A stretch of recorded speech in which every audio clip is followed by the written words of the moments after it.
며느리에게 모든 것을 빼앗기고 침에 걸려 요양원에 버려진 70대 노인. 그녀의 치밀한 복수극 이야기입니다. 영상 시청하시기 이전에 구독과 좋아요를 눌러주세요. 저희에게 큰 힘이 됩니다. 이야기 시작합니다. 김순옥의 삶은 한 그루의 소나무 같았다. 척박한 땅에서도 꿋꿋이 뿌리 내려 오직 하나뿐인 가지, 아들 이도윤을 하늘 높이 뻗어 올렸다. 그녀는 가진 것 없었지만 아들을 향한 사랑만큼은 세상 그 어떤 부호보다 풍요로웠다. 남편은 일찍 세상을 떠났고 순옥은 허리 한번 제대로 펴지 못하고 온갖 굳은 일을 하며 도윤을 키워냈다. 낡은 한옥에서 비가 새면 양동이를 받치고 찬바람이 불면 아들의 이불을 겹겹이 덮어주며 그녀는 오직 아들의 성공만이 자신의 유일한 목표라고 믿었다. 도윤은 어머니의 희생을 알기에 누구보다 성실했고 명문대학을 졸업하여 대기업에 입사했다. 그의 성공은 순옥의 삶에 드리운 잿빛 그림자를 걷어내는 찬란한 햇살이었다. 그녀는 아들이 가져다준 새 옷을 입고 그의 손을 잡고 처음으로 가본 고급 식당에서 그저 눈물만 흘렸다. 아들이 성공하는 모습, 그것이 그녀의 전부였다. 하지만 삶은 한순간에 그녀에게서 모든 것을 빼앗아갔다. 도윤의 갑작스러운 사고 소식은 순옥의 세상 전체를 무너뜨렸다. 병원의 차가운 복도에서 아들의 싸늘한 손을 잡았을 때 그녀는 더 이상 살아갈 이유를 찾을 수 없었다. 그녀의 삶은, 그녀의 모든 희망은 한 줌의 재가 되어 공중으로 흩어졌다. 아들이 떠난 자리에 남은 것은 깊은 상실감과 함께 찾아온 낯선 존재, 바로 며느리 박서연이었다. 박서연은 도윤이 세상을 떠난 뒤 마치 오랫동안 숨겨왔던 본색을 드러내기라도 하듯 차갑고 냉정한 모습을 보였다. 그녀는 처음부터 순옥을 가족으로 여기지 않는 듯 했다.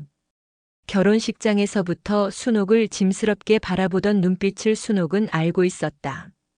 도윤이 있었을 때는 억지로 꾸며낸 듯한 미소를 보이더니 이제는 그 가면마저 완전히 벗어던진 듯 했다. 서연은 도윤의 장례를 치른 후 순옥에게 싸늘한 목소리로 말했다. 어머니, 이제 혼자 사셔야죠. 저도 제 삶이 있어요. 그 말은 칼날이 되어 순옥의 가슴을 깊게 찔렀다. 순옥은 이제 더 이상 아들을 위한 희생을 할 필요가 없다는 사실을 깨닫자 공허함이 밀려왔다.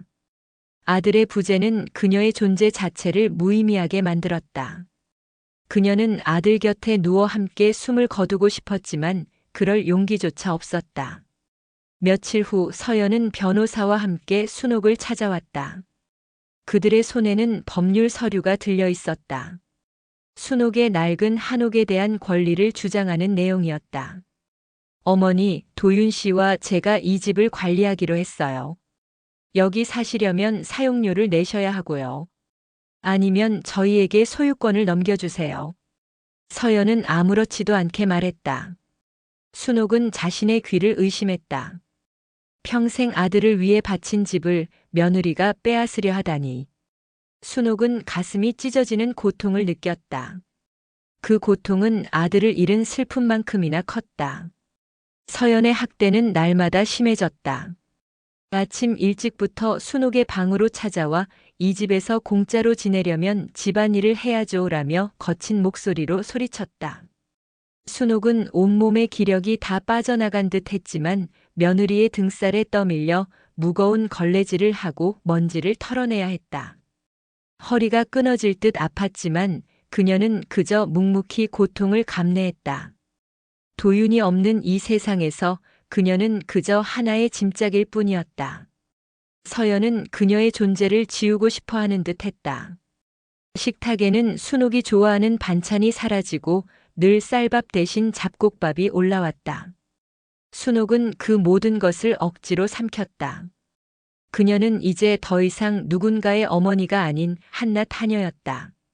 어느 날 저녁 서연은 순옥의 방에 들어와 낡은 장롱을 뒤졌다. 어머니, 도윤 씨가 남긴 통장이 어디 있어요? 그리고 할아버지 유산은요? 서연의 탐욕스러운 눈이 장롱 구석구석을 훑었다. 순옥은 남편의 유산은 물론이고 아들이 생전에 순옥 몰래 넣어둔 용돈 통장까지 전부 서연의 손에 넘어갔다는 것을 직감했다. 서연의 눈에는 돈에 대한 욕망만이 가득했다. 순옥은 비참함에 온몸이 떨려왔다. 사랑하는 아들이 남긴 마지막 온기마저 빼앗기는 기분이었다. 그때 순옥의 눈에 들어온 것은 낡은 서랍 구석에 숨겨져 있던 작은 상자였다. 그것은 남편이 죽기 전 순옥에게 몰래 건네주며 이건 절대 아무에게도 보여주지 말고 꼭 필요한 순간에만 열어보시오라고 말했던 상자였다. 상자 안에는 낡은 통장 하나와 빛바랜 사진 한 장이 들어있었다.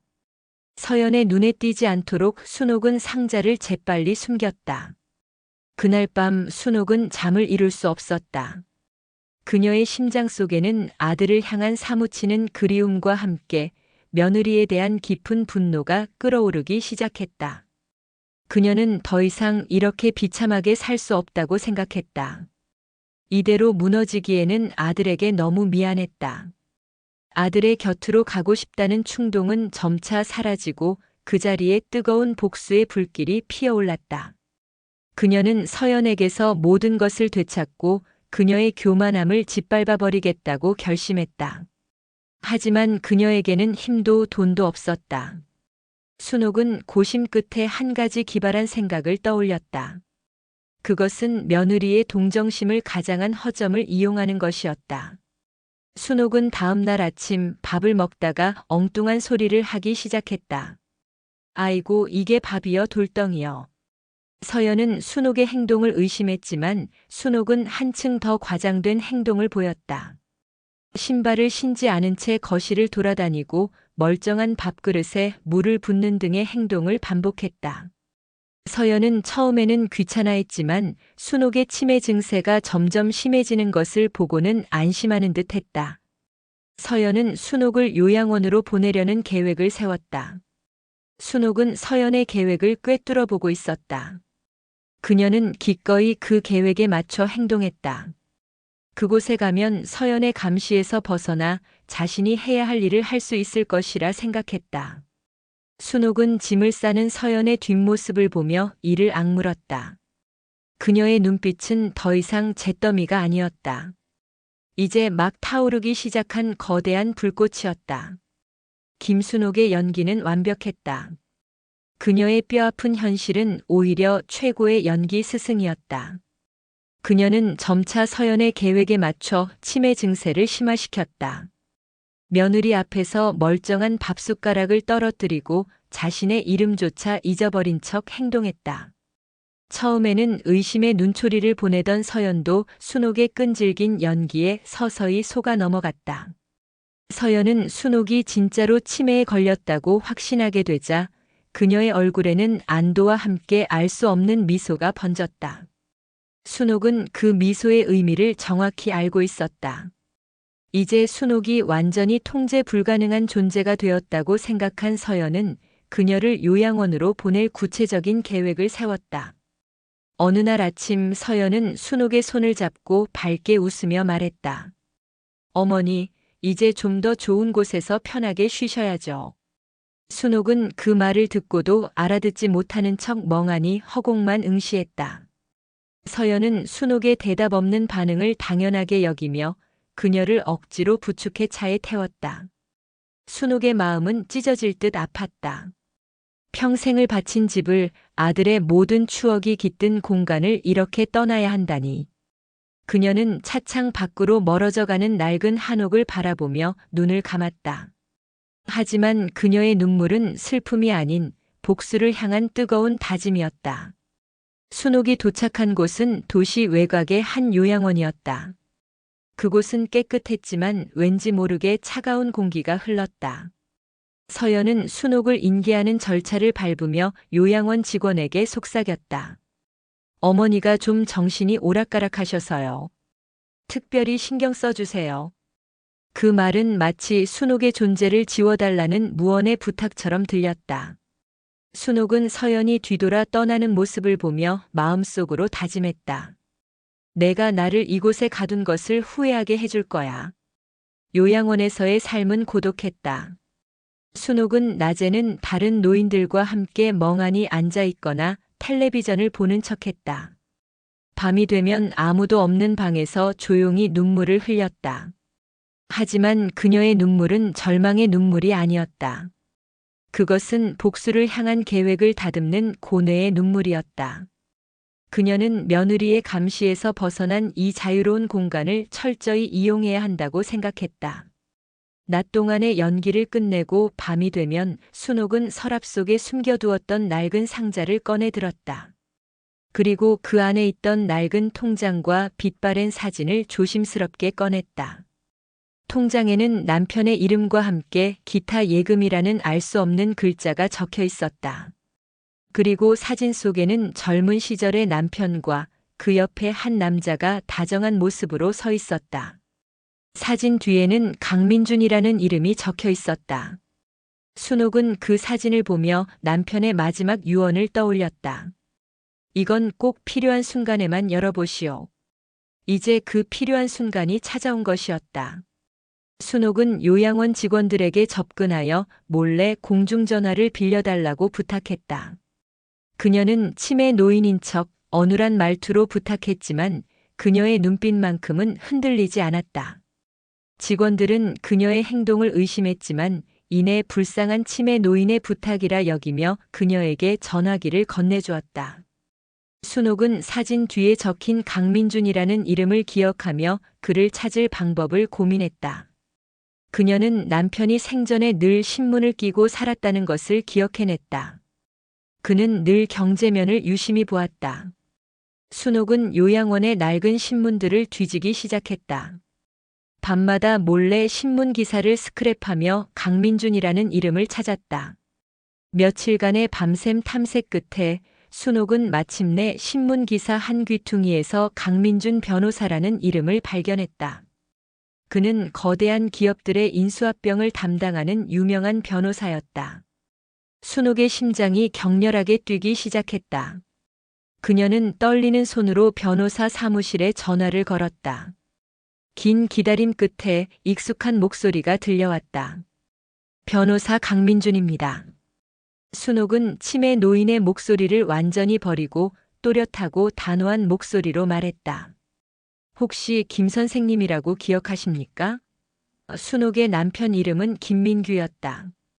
그녀는 남편의 성을 따 김 선생님이라고 물었다. 강민주는 잠시 침묵하더니 놀라움이 섞인 목소리로 되물었다. 김민규 선생님이요? 혹시 누구십니까?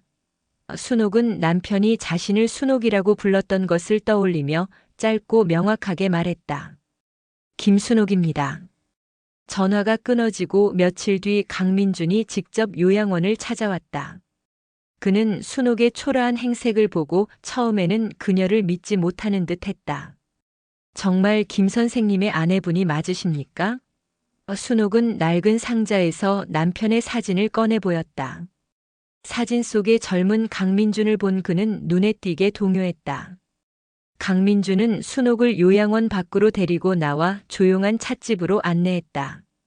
그곳에서 그는 충격적인 이야기를 털어놓았다. 사모님 김 선생님께서는 사실 거대한 재벌 기업의 실질적인 소유주였습니다. 순옥은 믿을 수 없다는 듯 그의 얼굴을 멍하니 바라보았다. 남편은 평생을 검소하게 살았고 순옥은 그가 그저 작은 사업을 하는 줄로만 알고 있었다. 김 선생님은 본인의 재산을 철저히 숨기고 검소하게 살았습니다. 그것이 재산을 노리는 다른 이들로부터 사모님과 도련님을 지키는 유일한 방법이라고 생각하셨습니다. 그리고 만약의 사태에 대비해 모든 재산을 사모님 앞으로 돌려놓고 저에게 그 재산을 관리하고 지키라고 부탁하셨습니다. 강민준의 말에 순옥은 정신이 아득해졌다. 평생 가난하게 살았다고 생각했는데 사실은 거대한 부를 소유하고 있었다니. 그리고 강민준은 놀라운 진실을 하나 더 털어놓았다. 김 선생님께서 돌아가시기 전 모든 재산을 사모님께 상속한다는 비밀 유언장을 남기셨습니다. 그리고 상속 절차를 진행할 동안 사모님의 주변에 숨겨둔 자산을 노리는 사람들이 있을 것이라 경고하셨습니다. 그 말을 듣는 순간 순옥의 머릿속에 번개처럼 번뜩이는 생각이 지나갔다. 며느리 박서연. 그녀는 이미 순옥의 모든 재산을 빼앗으려 하고 있었다. 순옥은 더 이상 망설일 필요가 없었다. 그녀는 강민준의 손을 잡고 단호하게 말했다. 변호사님, 저를 도와주세요. 저를 이 요양원에 가둔 사람에게 모든 것을 되찾고 싶습니다. 그리고 제 아들을 빼앗아간 이 세상에 갚아주고 싶습니다. 순옥의 눈빛은 더 이상 슬픔이나 고통에 젖어 있지 않았다. 그것은 복수를 향한 뜨거운 불길로 활활 타오르고 있었다. 그녀의 오랜 세월 동안 억눌렸던 삶이 이제서야 빛을 발하는 듯 했다. 강민주는 그녀의 눈빛에서 단순한 복수심을 넘어선 거대한 결의를 읽었다. 그는 고개를 숙여 순옥에게 충성을 맹세했다. 사모님, 이제 모든 것을 제게 맡기십시오.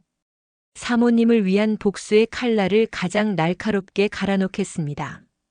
강민준 변호사와의 만남 이후 김순옥의 요양원 생활은 겉으로는 변함이 없었다.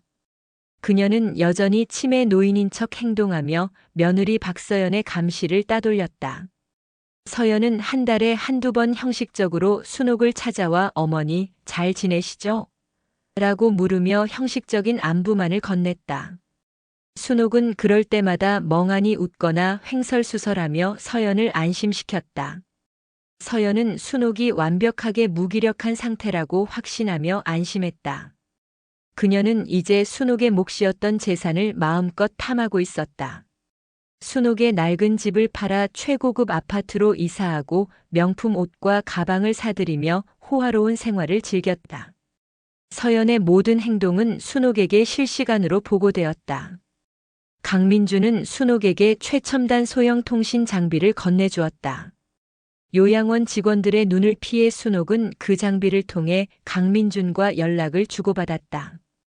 그녀는 서연의 사치를 보며 분노했지만 그 분노를 삭히고 오히려 복수의 칼날을 더욱 날카롭게 다듬었다.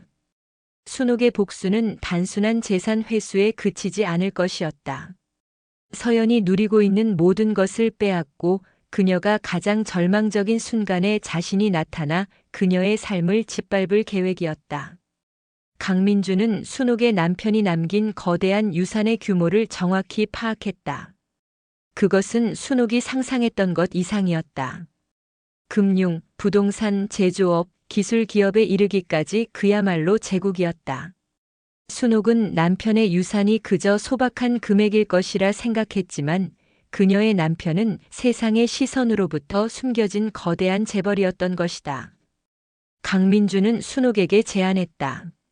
사모님, 저희는 우선 사모님의 자산 중 일부를 이용해 박서연 씨가 운영하는 사업에 투자할 것입니다. 순옥은 의아해했다. 내가 왜 그 아이에게 돈을 주어야 합니까? 강민주는 빙긋이 웃으며 답했다. 탐욕에 눈먼 자는 자신이 가장 원하는 것을 미끼로 삼았을 때 가장 깊은 함정에 빠지게 됩니다. 순옥은 강민준의 계획을 들었다. 그것은 서연의 욕심을 최대한 부풀린 다음 한순간에 모든 것을 터뜨려버리는 정교하고도 잔인한 계획이었다. 강민주는 익명의 투자자를 가장하여 서연이 야심차게 시작한 온라인 사업에 거액을 투자했다. 서연은 하늘에서 돈이 쏟아진다고 생각하며 흥분했다. 그녀는 투자를 받은 돈을 갚아야 한다는 부담감 없이 더욱 사치스러운 생활을 즐겼다. 서연은 순옥의 낡은 집을 팔아 마련한 돈과 남은 재산을 모두 신규 사업에 쏟아부었다. 그녀는 강민준이 던진 미끼를 덥석 문 것이다. 순옥은 요양원에서 조용히 서연의 몰락을 기다렸다. 매일 밤 강민준으로부터 오는 보고는 그녀의 복수심을 더욱 불태웠다. 서연의 사업은 겉으로는 승승장구하는 듯 보였다. 그녀는 언론과 인터뷰하며 성공한 젊은 사업가 행세를 했다. 순옥은 그 기사를 보며 냉소적인 미소를 지었다. 이제 시작이야, 서연아. 시간이 흘러 서연의 사업은 외형적으로는 거대해졌지만 실상은 빚더미에 앉아 있었다. 강민준이 투자했던 돈은 모두 서연의 사치와 허황된 사업 확장에 쓰여졌다. 순옥은 강민준에게 신호를 보냈다. 이제 그 아이의 목을 조여주세요. 강민준은 순옥의 명령에 따라 투자금을 회수하기 시작했다. 동시에 서연이 운영하는 회사의 신용을 떨어뜨리는 작업을 시작했다. 서연의 사업은 거품처럼 터져나갔다. 협력 업체들은 등을 돌렸고 은행들은 대출금을 회수하겠다고 통보했다. 서연은 사태를 수습하기 위해 동분서주했지만 이미 늦은 후였다. 순옥은 강민준과 함께 변호사 사무실에서 서연의 모든 몰락 과정을 지켜보았다. 서연은 거액의 빚을 감당하지 못하고 파산 직전에 놓였다. 그녀는 자신이 왜 이렇게 되었는지 알지 못했다. 그저 운이 없다고 생각했다. 순옥은 서연에게 마지막 쐐기를 박을 준비를 했다. 강민준은 서연의 파산을 선고하는 날 그녀에게 한 가지 제안을 했다. 박서연 씨, 저희 법무법인에서 당신의 모든 빚을 정리해 드릴 수 있습니다. 단 조건이 하나 있습니다. 서연은 마지막 지푸라기라도 잡는 심정으로 그 제안을 받아들였다. 강민준이 건넨 서류에는 순옥의 이름이 적혀 있었다. 그것은 서연의 모든 재산을 순옥에게 양도하고 순옥의 지시를 따르겠다는 내용의 계약서였다. 서연은 순옥의 이름을 보고 경악했다. 어머니는 치매에 걸리셨잖아요. 강민준은 비릿한 미소를 지으며 말했다. 사모님은 그 어떤 때보다 더 총명하십니다. 당신이 모든 것을 빼앗으려 했던 그 순간부터 사모님은 당신을 향한 복수를 계획하고 있었습니다. 서연은 무릎을 꿇었다. 그녀의 눈에 순옥의 앙상한 몸이 아닌 거대한 제국을 거느린 여왕의 모습이 보였다. 서연의 탐욕은 그녀의 모든 것을 파괴했다. 그녀의 눈에서는 뜨거운 눈물이 흘렀지만 그것은 후회의 눈물이 아니었다. 철저한 패배에 대한 분노와 좌절의 눈물이었다. 순옥은 변호사 사무실의 회의실에서 휠체어를 타고 서연을 기다리고 있었다. 서연이 문을 열고 들어서자 순옥은 치매 노인의 가면을 벗고 차가운 눈빛으로 서연을 바라보았다. 민지야, 아니 서연아. 내가 나에게 모든 것을 빼앗아갔을 때 나는 내가 얼마나 어리석은지 몰랐단다. 하지만 이제 알겠구나. 너는 내가 던진 미끼를 물고 스스로 파멸을 자초한 어린 물고기에 불과해. 순옥의 목소리는 칼날처럼 서늘했다. 서연은 충격에 휩싸여 아무 말도 할 수 없었다. 그녀는 순옥의 발 아래 무릎 꿇고 용서를 빌었지만 순옥은 이미 그녀에게 관심이 없었다. 그녀의 복수는 이제 막 시작이었으니까. 김순옥은 휠체어에서 천천히 일어섰다. 이제 더 이상 치매 노인의 몸짓도 슬픔에 잠긴 과부의 모습도 아니었다. 그녀의 등은 곧게 펴졌고 눈빛은 날카로운 지략가의 그것이었다. 강민준 변호사가 그녀의 낡은 코트를 벗겨내자 그 안에는 값비싼 실크로 지어진 우아한 정장이 드러났다. 순옥의 얼굴에는 옅은 화장이 덧이 펴졌고 흐트러졌던 백발은 단정하게 정리되었다. 서연은 믿을 수 없다는 듯 뒷걸음질 쳤다. 자신의 눈앞에 있는 이 여인이 자신이 요양원에 버렸던 앙상한 시어머니라는 사실을 도저히 받아들일 수 없었다. 어머니, 어째서? 서연은 입술을 파르르 떨며 물었지만 순옥은 아무런 대답도 하지 않았다. 그럴 가치가 없다는 듯 무심한 눈빛으로 그녀를 응시할 뿐이었다. 강민준은 서연에게 한치의 빈틈도 없는 서류를 건넸다. 이 서류에 따르면 박서연 씨는 이미 모든 재산을 김순옥 사모님께 양도했습니다. 이제부터 당신은 어떠한 법적 권리도 주장할 수 없습니다. 즉시 이 자리를 떠나십시오.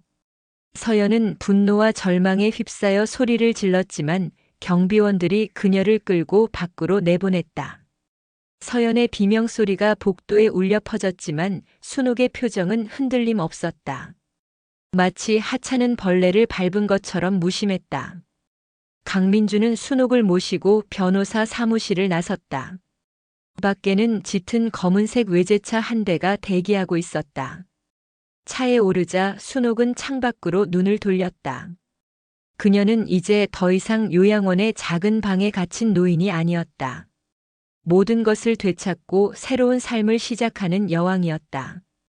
차는 그녀의 오랜 안식처였던 낡은 한옥이 아닌 서울 도심의 한 최고급 펜트하우스로 향했다.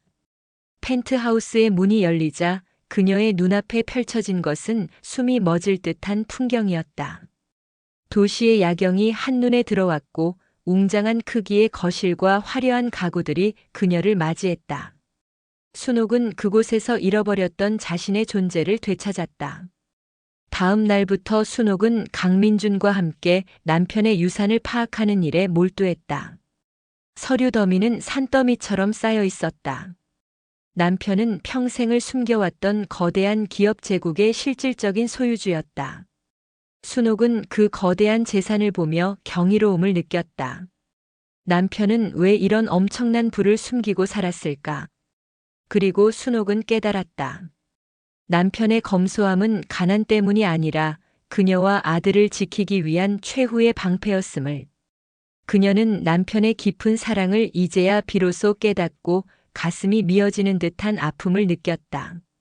하지만 슬픔에 잠겨 있을 시간은 없었다. 그녀는 남편의 유산을 지키고 그 가치를 더욱 크게 불려나가야 할 책임이 있었다. 그리고 그 누구도 그녀와 그녀의 아들을 함부로 대할 수 없다는 것을 세상에 보여주어야 했다. 강민주는 순옥의 남편이 남긴 비밀 계좌와 기업들의 연결고리를 설명했다. 순옥은 놀라운 집중력으로 모든 것을 흡수했다. 그녀는 그저 남편의 유산을 탕진하는 상속녀가 아니었다. 척박한 땅에서 아들을 키워낸 강인한 의지는 거대한 기업 제국을 이끌 지혜로 바뀌어 갔다. 그녀는 밤낮으로 기업의 보고서와 재무제표를 분석하고 투자 동향을 파악했다. 강민주는 그녀의 탁월한 이해력과 날카로운 직관에 놀라움을 금치 못했다. 사모님은 타고난 경영자이십니다. 그동안 그 능력을 숨기고 사셨던 것이 놀라울 따름입니다. 순옥은 그의 칭찬에 미소 지으며 말했다. 사랑하는 사람을 위해 쌓은 능력은 그 사람을 잃었을 때 복수를 위한 무기로 다시 태어나는 법이지. 순옥은 첫 번째 복수의 대상을 물색했다. 그것은 서연의 몰락을 방관했던, 아니 오히려 그 몰락에 일조했던 서연의 가족 사업체였다. 서연의 아버지가 운영하던 중견 건설사였다. 서연의 아버지는 딸의 몰락을 보고도 순옥에게 한 번의 사과조차 하지 않았다. 오히려 딸아이가 정신 나간 늙은이에게 당했군이라며 비아냥거렸다. 이 사실을 들은 순옥은 조용히 강민준에게 지시를 내렸다. 그들이 자랑하는 건설 회사를 가장 치명적인 방법으로 무너뜨려 주세요. 강민준은 순옥의 지시에 따라 서연의 아버지 회사에 대한 철저한 조사를 시작했다. 그 결과 그 회사가 불법 하도급과 비자금 조성에 연루되어 있다는 사실을 밝혀냈다. 순옥은 이 정보를 언론에 흘리고 동시에 남편의 기업을 동원하여 그 회사의 주가를 폭락시켰다. 순식간에 서연의 아버지 회사는 비리 기업으로 낙인 찍혔고 투자자들은 등을 돌렸다. 서연의 아버지는 순옥에게 전화를 걸어 무릎 꿇고 빌었지만 순옥은 그의 전화를 받지 않았다. 그녀는 그저 뉴스를 통해 회사가 파산하는 소식을 들으며 차가운 미소를 지을 뿐이었다. 그녀의 첫 번째 날갯짓은 성공적이었다. 그 날갯짓은 앞으로 벌어질 거대한 폭풍의 전조에 불과했다. 박서연은 노숙자로 전락했다. 빚더미에 앉아 살던 아파트는 경매로 넘어갔고 그녀의 명품 옷과 가방은 모두 팔아넘겼지만 빚을 갚기에는 턱없이 부족했다. 그녀는 친구들에게 손을 벌렸지만 서연의 몰락을 이미 알고 있는 친구들은 그녀를 외면했다. 서연은 자신이 왜 이렇게 되었는지 알지 못했다. 내가 뭘 잘못했단 말이야. 왜 나한테만 이런 일이 생기는 거야? 그녀는 비를 맞으며 공원 벤치에 앉아 소리쳤지만 그녀의 목소리를 들어줄 사람은 아무도 없었다. 그녀는 어떻게든 다시 일어서려 했다. 작은 회사에 들어가 비서직이라도 해보려 했지만 면접관들은 그녀의 화려한 이력서를 보며 고개를 갸웃거렸다. 이력은 화려하지만 왜 경력 단절 기간이 이렇게 길고 최근 1년간 아무런 직장도 없으신가요? 서연은 궁색한 변명을 늘어놓았다. 제가 개인 사업을 하다 잠시 쉬는 기간이었습니다. 하지만 서연의 말은 신뢰를 얻지 못했다. 사실 그녀가 면접을 보러 다니는 회사들마다 이미 강민준의 손이 뻗어 있었다. 강민준은 철저하게 서연의 재기를 막았다. 서연은 우연히 만난 한 투자자의 제안을 받았다. 그 투자자는 서연의 능력에 감탄했다며 새로운 사업을 함께 하자고 제안했다. 서연은 드디어 희망을 보았다고 생각하며 그에게 모든 것을 걸었다. 그러나 그 투자자는 순옥이 보낸 사람이었다. 사업이 시작되자마자 투자자는 서연에게 회사 자금 수백억 원을 횡령했다는 누명을 씌웠다. 서연은 졸지에 횡령범으로 몰렸고 경찰의 추적을 받게 되었다. 그녀는 모든 것을 잃은 것도 모자라 이제는 범죄자 신세가 된 것이다. 서연은 도망쳤다. 그녀는 이제 더 이상 도시에 머물 수 없었다. 그녀는 짐승처럼 산속으로 숨어들었고 굶주림과 추위에 떨며 지냈다. 서연은 순옥이 자신에게 했던 말을 떠올렸다. 내가 던진 미끼를 물고 스스로 파멸을 자초한 어린 물고기에 불과해. 그 말이 이제서야 비로소 가슴에 와닿았다. 그녀는 자신의 몰락이 그저 우연이나 불운이 아니라는 것을 직감적으로 깨달았다. 누군가 의도적으로 자신을 벼랑 끝으로 내몰고 있었다. 하지만 그게 누구인지 왜 그래야 하는지 알 수 없었다. 그녀는 불안과 공포에 휩싸였다. 한편 김순옥은 강민준으로부터 서연의 비참한 근황을 보고받았다. 사모님, 박서연은 이제 노숙자 신세로 산속에 숨어 지내고 있습니다. 순옥은 차가운 미소를 지으며 말했다. 아직 멀었네. 내가 얼마나 아프고 괴로웠는지 그 아이는 아직 모를 거야. 순옥은 서연의 마지막 남은 희망을 짓밟을 계획을 세웠다. 서연은 죽은 아들 준영의 유품 중 하나인 낡은 오르골을 가지고 있었다. 그 오르골은 준영이 서연에게 처음 프로포즈할 때 선물했던 것이었다. 서연은 그 오르골을 팔아 마지막 남은 빚을 갚으려 했다. 순옥은 강민준에게 지시하여 그 오르골을 높은 가격에 사들이도록 했다. 서연은 그 돈으로 새로운 삶을 시작할 수 있을 거라고 생각했다. 하지만 오르골을 사기로 한 사람은 서연의 눈앞에서 오르골을 부숴버렸다. 당신이 남의 소중한 것을 짓밟았으니 이제 당신의 소중한 것을 짓밟을 시간입니다. 서연은 그제야 깨달았다.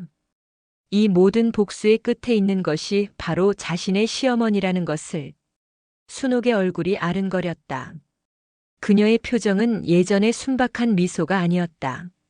지옥의 심판자처럼 차갑고 냉혹한 눈빛이었다. 서연은 산속에서 오르골에 부서진 조각을 끌어안고 울부짖었다. 그녀는 자신의 인생에서 처음으로 진정한 절망과 마주했다. 김순옥의 복수는 완벽했다. 그녀는 서연의 모든 것을 빼앗았고 이제 그녀의 영혼마저 짓밟을 준비가 되었다. 순옥은 강민준에게 마지막 지시를 내렸다. 그 아이를 데려와. 서연은 며칠 후 낯선 남자들에게 이끌려 순옥의 펜트하우스로 오게 되었다. 그녀의 몰골은 말이 아니었다. 더러운 옷과 헝클어진 머리, 그리고 공포에 질린 눈. 그녀는 순옥의 펜트하우스 현관에 들어서는 순간 이 모든 것이 꿈이 아니라는 것을 깨달았다. 순옥은 펜트하우스의 가장 웅장한 거실에 앉아 있었다. 그녀의 뒤로는 거대한 통유리 창을 통해 서울의 화려한 야경이 펼쳐져 있었다. 순옥은 그 자체로 권력의 상징이었다. 서연은 순옥의 눈을 마주치지 못하고 고개를 숙였다. 어머니. 서연의 목소리는 미약한 떨림으로 가득했다. 순옥은 차가운 목소리로 서연을 바라보았다.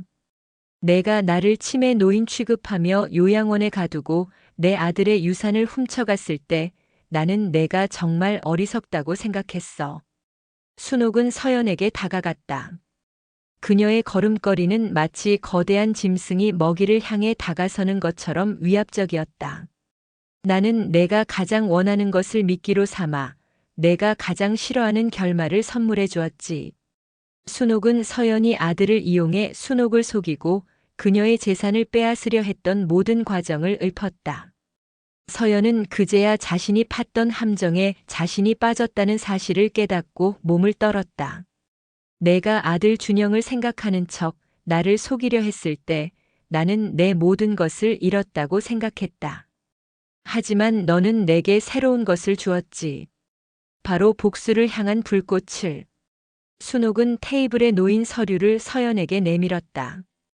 그것은 순옥이 운영하는 회사 중 가장 낮은 등급의 공장 노동자 계약서였다. 내가 내 아들에게서 빼앗은 것은 내 삶의 의미였다. 이제부터 너는 내게 삶의 의미를 되찾아 주어야 해. 이 계약서에 서명하면 너는 내 공장에서 가장 낮은 임금을 받으며 평생 일하게 될 것이다. 그마저도 거부한다면 너는 감옥에서 내 죗값을 치르게 될 거야. 순옥은 서연의 눈을 똑바로 바라보며 말했다. 선택은 너의 몫이야. 서연은 무릎 꿇고 앉아 눈물을 흘렸다. 그녀의 눈물은 이제 후회와 슬픔이 아닌 철저한 패배와 굴복이었다. 그녀는 자신의 인생이 한순간에 무너져버린 것을 받아들일 수 없었다. 서연은 결국 떨리는 손으로 계약서에 서명했다. 그녀의 이름이 계약서에 쓰여지는 순간 순옥의 얼굴에 만족스러운 미소가 번졌다. 이제 서연은 순옥의 발 아래서 평생을 살아야 하는 노예 신세가 된 것이다. 순옥의 복수는 끝났다. 이제 그녀의 새로운 삶이 시작될 차례였다. 그녀는 펜트하우스의 창문 밖으로 펼쳐진 야경을 바라보며 승리의 미소를 지었다. 이제 이 모든 것이 그녀의 것이었다. 그녀의 삶은 다시 태어났고 그녀는 이제 더 이상 낡은 삶의 그림자에 갇히지 않을 것이다. 그녀는 진정으로 자유로워졌다. 김순옥은 자신의 펜트하우스에서 박서연을 마주했다. 서연의 몰골은 말이 아니었다.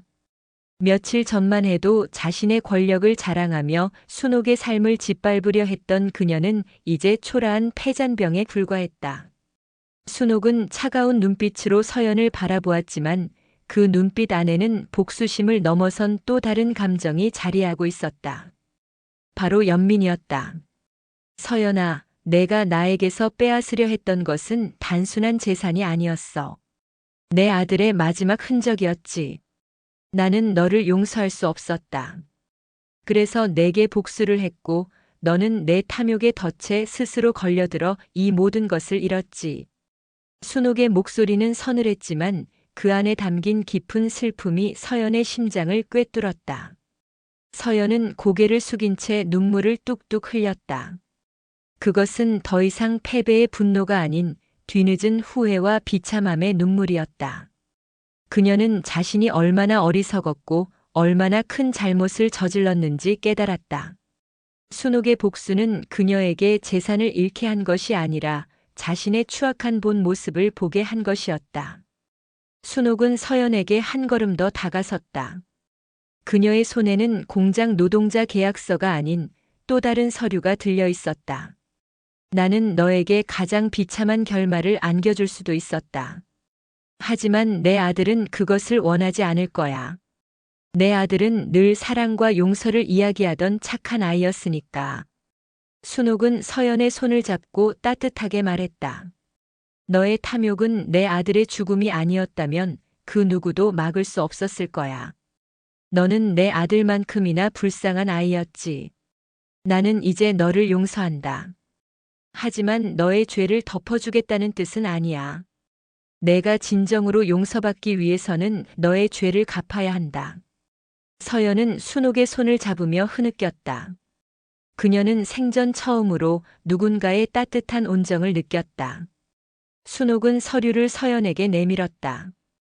이 서류에 서명하면 너는 내가 만들고자 하는 재단의 공동 대표가 될 것이다. 이 재단은 내 아들 이도윤의 이름을 따서 도윤재단이라고 부를 거야. 너는 이 재단을 운영하며 너와 같은 탐욕에 빠진 사람들을 돕고 가난하고 불우한 이웃들을 도우며 너의 죄를 갚아야 한다. 이것이 내가 너에게 내리는 마지막 벌이자 내가 너에게 주는 마지막 기회다. 서연은 눈물을 닦고 서류에 서명했다. 그녀는 이제 더 이상 복수의 대상이 아니었다. 순옥의 새로운 삶을 함께할 동반자가 된 것이다. 순옥과 강민준 그리고 서연은 밤낮으로 도윤재단을 설립하는 데 매달렸다. 순옥은 남편의 거대한 유산을 사회에 환원하기로 결정했다. 그 돈은 더 이상 개인의 사치가 아닌 세상을 이롭게 하는 위대한 힘이 되었다. 재단은 순식간에 거대한 규모로 성장했다.